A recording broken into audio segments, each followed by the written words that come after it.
Животворящей Троице, и животворящей Троице. Три святою песен припевающей, три святую песен припевающей.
Samo rekoh da proverim da li ste se umorili možda. I katolici, i pravoslavci, i muslimani, i po tome se razlikuju kvartovi. Vidjet ćete, evo recimo sad smo kroz muslimanski deo, kada budemo došli dole gde su većinom hrišćani, potpuno je drugačija i slika. Kad budemo otišli do Pecahur, je recimo, Pecahur u prevodu znači ovo je palestinska policija. Palestinian soldiers. They come inside? Oh, they let them inside? Aha, došli su tu da obezbeđuju. Oni imaju pravo da uđu. To je zanimljiva stvar što oni imaju pravo da uđu po onim ugovorima i da bi kako tako, aha, samo su ušli, pokazali svoju silu, snagu i izašli su napolje. Ali da znate, oni mogu da deluju u bilo kom trenutku i mogu da uđu na teritoriju Palestine. Zato sam vam rekao da Palestincima je zabranjeno da prave mostove i tunele. Jer u slučaju intervencije izraelske vojske na teritoriji Palestine, da ih ne bi odsekli. Tako da...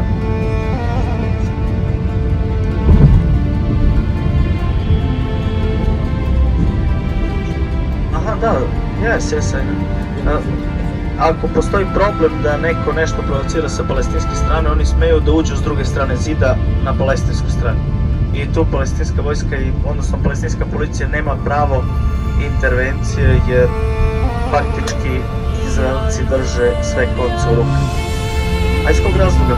Objasnio sam kad smo došli, Palestina ne pojas Gaze, pojas Gaze ima granicu dole sa Egiptom, ali sama Palestina je potpuno okružena s teritorijom.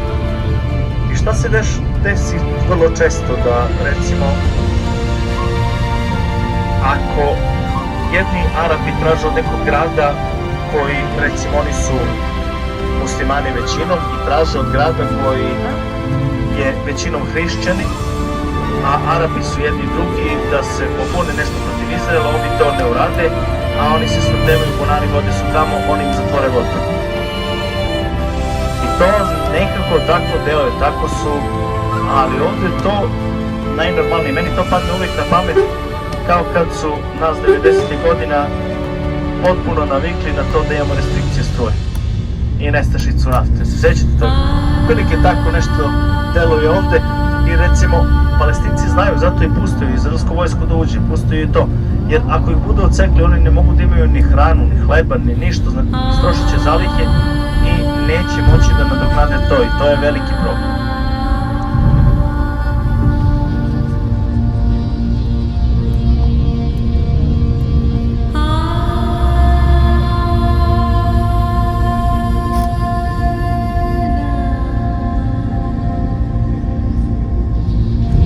Polako pripremite stvari za koje mi stižemo do Grand Bethlehem hotela. Da znate, imate veliki hol dole, imate i prodavnicu preko puta, primaju karticu, primaju dolare, šekele.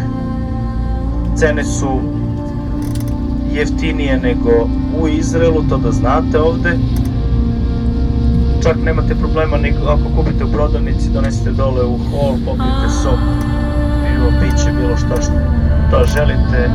Ne prave probleme, imate tu restoran ako hoćete mimo, u sklopu je hotel, ali i restoran za sve.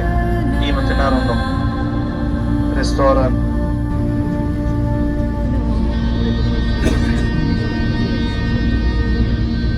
uvijek je uvijek problem.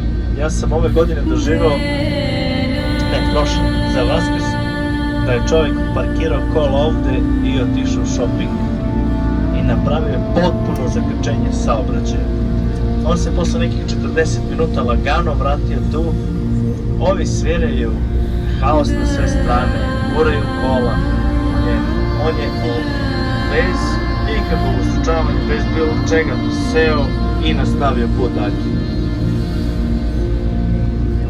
I to mu dođe nekako normalno. Ali vidite, ovo je ulica, evo smo mi ispred samog hotela, evo ga ispred nas hotel. Ova visoka zgrada, pravo s ovim polulukovima. Na prozorima tu smo ispred hotela faktički. Za jedno sat vremena bit će potpuno zatvoreno. To je kao u starom gradu Jerusalimu, znate, s onim malim radnicama, šopovima i